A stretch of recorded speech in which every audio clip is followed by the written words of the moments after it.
I used to wake up mad, nigga. Bro, for no reason. It would be a beautiful sunny day outside. I would just be pissed. Right. You should just wake up, see this man Snapchat, mad, don't hit me up. But how is that any different than the victim mindset you had? See what I mean? It's the same, woe is me. The world isn't good enough for me. Me.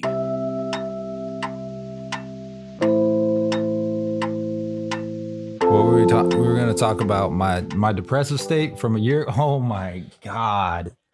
Almost a year removed from when you shot me that Snapchat. Bro, that's a personal ass topic, man. But so that was the first stage. You were with me through that stage, right? Like just like how we were talking about depression was a killer. Like when I went through my depressive state, like everything shut down. Like I didn't want to go to work. I didn't want to go to the gym. I didn't want to be seen. I didn't want to talk to anybody. And Ronnie was the only one for real who saw me this low ever in my life.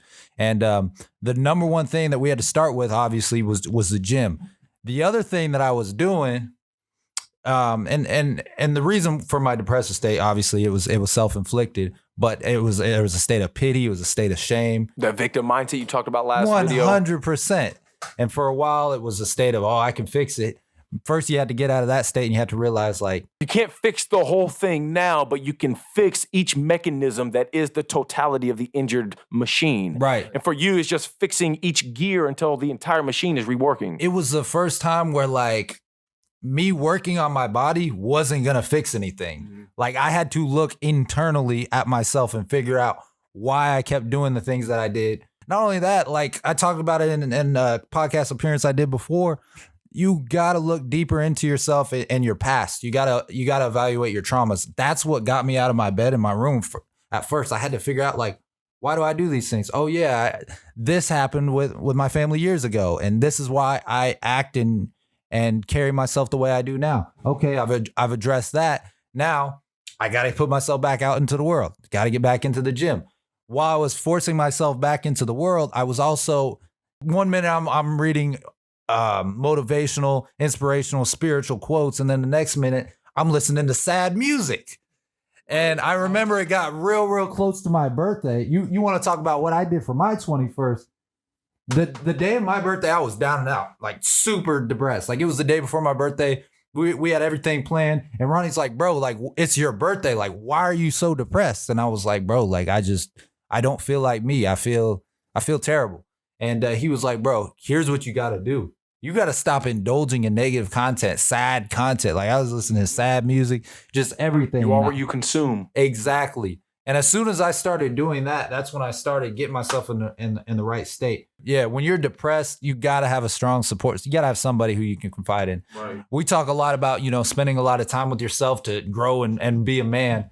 But at some point, you got to have somebody who can hold you accountable and let you know, like, all right, bro, like it's time to move. It's time to get back to it, bro. Like you can only see so much. You've been sad enough, bro. Right. Like let's get to it. You can only see so much from your own skewed perspective that you need that reality check from others. Yeah. Simple as that. Yeah. And that's one thing that I feel like people like us kind of get caught up in because we spend so much time isolated. Sometimes we need somebody with a similar mindset or somebody who knows what kind of potential we can tap into to hold us accountable and be like, bro, like, what are you doing? Like I had no idea I would ever. I always loved boxing. I always loved throwing hands. I never had the confidence or anybody to teach me or guide me to do it.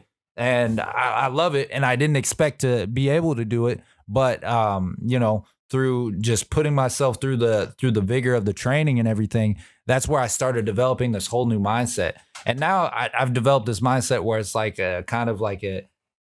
whenever I go through something and I fail, it's like, oh, well, I can bounce back from this. Mm-hmm. No different than failing on a mitt combo, recognizing, is this the end of the world? No, I just got to throw a good combo now and then throwing a good combo. Sometimes I think that shit is like from everybody that overcame that, I feel like it was a blessing in disguise. Like you would have never gave yourself that time to even think about your trauma or think about your past or even just sit down with yourself if you didn't go through that shit. I'm so glad I flunked out of college my freshman year. William Jewell. I flunked out of William Jewell my freshman year. And think about it. I was in Calc 3 with all my RAs taking these high-level classes, but because I didn't show up to class, I literally flunked out. And so for me, I'm glad every tribulation and trial that's happened in my life, spending 3 years isolated when I was writing that book, all of that shit wouldn't have allowed me to grow to the man I am today unless I were to experience those shitty depths, those shitty valleys. It gives you the opportunity to work on your traumas. Right. That's where that's. Oh, my bad, Ronnie. No, you good. Like, man, like you won't even know like all the shit that you hold in if you didn't go through that. Like family issues, you have a problem with your mom you didn't even think about. Like it just you never time to think about it. You be like, this is why I issues. have a hard time communicating. Right. I had that issue back then and stuff like that. And you also notice patterns. That's huge. Patterns in your life, patterns in your Habitual families, patterns, behaviors. patterns in and then you can actually put a stop to that. You can break And those that's patterns. where you break those generational curses. You break those. Then you can overcome other shit. Right. And now you can put your family, put your life in a different route instead of just repeating that cycle. And that only comes through the selflessness of being able to objectively look at yourself as an imperfect being. And when you can look at yourself for all of your flaws, you can then work on those flaws and be all the better. Right. Facts. What were you going to say? You were getting ready to say something very passionate. And that is where that savage mindset comes from when you recognize those things. I don't remember now, but I think it's perfect. You talking about the shit with Chris, bro, because like, dog, you legit. Oh, Chris knows how depressed I was too. I only know you as coming in here super vulnerable, super insecure, making up all these weak excuses every time you'd mess up. And now you're to the point where we can laugh off messing up. That was me in life in general. You can ask Ronnie, bro. Any type of inconvenience that happened in my life, I would have an excuse for. Anything. Did it help you at all having somebody who was completely removed? I didn't know you. Yeah. I didn't have any skin in the game, but all I did was objectively criticize what I saw. You just called me out on my bullshit. Straight up, bro. Straight up. And through that it created a completely evolved mindset to not only how I look at the world, how I look at training, how I look at work. It was all just kind of just one great big stimuli. Because you now can look at your potential for what it is. Yeah. One of maximal optimization that is wholly dependent on your efforts. Right. And Ronnie, what's dope is y'all both have been on this grind of growth together, seeing each other at those depths and those valleys, that now as the peaks start rising, you both can every now and then look at each other while you're pushing your Sisyphean rock up that hill and be like, bro, we was down and out hella bad not too long ago. We halfway there, bro. Halfway there. We be talking about that shit all the time, bro. Like, bro, we were having conversations about where will we be at later in the future and shit like that. Like doing this, things like this, like doing a podcast. And we made it happen. Like, yeah. Like we was I'm talking about low, bro. I'm talking about getting change out of the car for McChickens to put like $3 in the tank, bro, so I can get to work. It was sick times. I had to dump the quarters and the pennies and shit on the counter. However much this is on pump 3. On pump 3, and then just get out of there. I'm not even gonna watch you count that shit. Whatever it is on pump 3. But I think what differentiated us from the rest of our peers is that we stayed true to our past. We stayed true to our past. We knew what we were capable of. We knew what we were gonna do ultimately. So there were no shortcuts taken. We just kept looking for our opportunities, and we still kept our same visions of what we manifested, what we both wrote down in the back of our heads. Like, oh yeah, I might have to work this job at Target for a couple years, but I'm gonna get to that other project. I'm gonna get my income to this level. Especially clients at 9 Round. Anytime a new client would come in, I would flat out tell them, it's like, why are you doing this? Are you doing this this membership? Why are you doing this? Don't waste my time. Let's not waste your time. Let's get to the point of why we're doing this.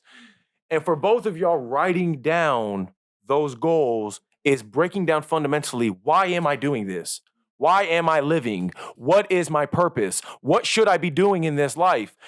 200 years ago, it was very easy to find your purpose because you just had to go out, find food, survive, and live the day. That was your purpose. Nowadays, all of those fundamental survival, meaningful acts aren't as necessary, so we have to supplement what those meaningful, purposeful, minuscule survival acts would be through other means. That's why what you talk about fitness being so important, because we don't have the fitness of grabbing and harvesting and doing all the stuff we used to, walking, traversing, and forging through the woods. Now we have to find that same level of fitness through other means. And I think through the gym, you're able to get all the dopamine, all the endorphins, all the endocannabinoids, all those good chemicals that you are otherwise missing out on, which could be further contributing to that down depressive state. And then on top of that, you change your environment. Now you're surrounded by like-minded people who's focused on growth, focused on health, focused on getting better. Now it just translates to the rest of your life. And then now you're just making friends that are like-minded. You're not. It's crazy, bro. It's crazy what just that one little thing can do for you. One little thing like Chris hitting you up, you taking initiative to act on that opportunity allowed all of this to happen. Yeah, absolutely. So shout out to Chris, actually. So when I got into fitness right after high school, I was sleeping on my friend's couch. I knew nothing at all about fitness, how to work out, nothing. Ronnie, he was off at college, so he was doing his own thing. He would come back every now and then, and he would show me pointers, but I knew nothing. And Chris, throughout my whole story, like he was constantly swiping up, giving me advice, sending me link after link after link, people to follow, just everything as to learning the fitness game and the fitness world. And through that, I was also, my whole mindset was changing. What I should eat, how I should train. Everything. It's kind of like Ronnie said, it's just a big old domino effect. Mm-hmm. So you say you find fulfillment in building people's potential or like developing their potential, right?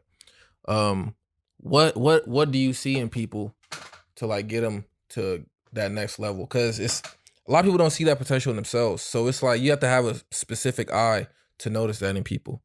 When you look at people, when you meet people, what's the first thing that you look at? I was in Walmart yesterday. First of all, Voltaire says, judge a man based off his questions and not his answers. So that's why Ronnie has a 200 IQ. I was at Walmart, and every time I'm out in public, but specifically it seems to be like Walmart, I will see certain individuals, and I literally am just like, do you imagine how much better your life would be if you lost 100 pounds? I think So I personally see individuals, and the first thing I judge, like all humans do, is what is their physical state. And then from that, I think just from a like an animalistic predisposition, I'm judging body language, I'm judging vulnerabilities, I'm judging all these little things, the way they carry themselves. And at one point in my life, I think you can almost relate to this being a roasting type person, right? At one point in my life, I would almost take those insecurities and use that power for evil. On the same shit. Same shit, roasting people, right? And that's the only way you can really be comedic and all this other stuff. And I agree with that. I mean, I can empathize with that 100%. But you take that same ability to break an individual down, but instead you look at them with the perception to build them up. And so that's what I try to do. And it's not that I even try to do that. It's like a default mechanism that when you live in truth, I think that's just what reveals itself, is the truth of their potential. It's like even the way they're walking is like, oh, I can tell you got a little gimp in your knee or something. It's like, bro, could you imagine if you did some stability workouts for 3 weeks and where you could be in terms of your life's comfortability, how you could mitigate the uncomfort of that knee and just by taking small steps will big change happen. But that only happens when you recognize the potential. And I just try to look at individuals and see that potential, whether they see it or not. Genius question, though. It's like, yeah, there's nothing more fulfilling, and there may be like a feministic nurturing aspect to it, because like masculine, feminine, masculine, yeah, exactly, masculine provide, right, provide, provision, all this stuff, security. Feminine is going to be the empathy, the understanding, the nurture, all that stuff. So as men in the 21st century, only sociopaths are fully masculine. You know what I'm saying? Like straight up. You have to have some level of empathy. And that level of empathy as men is now translated into how well of a teacher you are, but realistically how well of a parent you end up becoming in the end. Which is being a teacher. Which is being a teacher. It's the most important teaching role. Exactly. Is being a parent. I feel like a lot of people don't realize that. Do you, I'm assuming you say that you preach on, by you being able to find your own growth, by you being able to find your own ineptitudes and recognizing that, were you able to see the potential that you had coming forward? And through recognizing that potential, did you make the sacrifice, because it costs to be great, to write down those notes, to write down those goals, and inevitably manifest them because you saw the potential in you? Now, if I would have came along and been like, Ronnie, look at this potential, and I would have wrote it down for you, you would have saw it, and you'd be like, oh, I didn't know I was capable of that. But because you had it in you the whole time, that's all that matters. And I try to lend that hand to those who don't have that. whether you have the support system or not, what matters is getting out of that hole. What matters is getting out of that valley and finding the peak at the top. Bro, I used to wake up mad, bro, for no reason. It would be a beautiful sunny day outside. I would just be pissed. Right. You used to just wake up, see this man Snapchat, mad, don't hit me up. But how is that any different than the victim mindset you had? See what I mean? It's the same, woe is me. The world isn't good enough for me. Me. Yeah. Which gets you nowhere.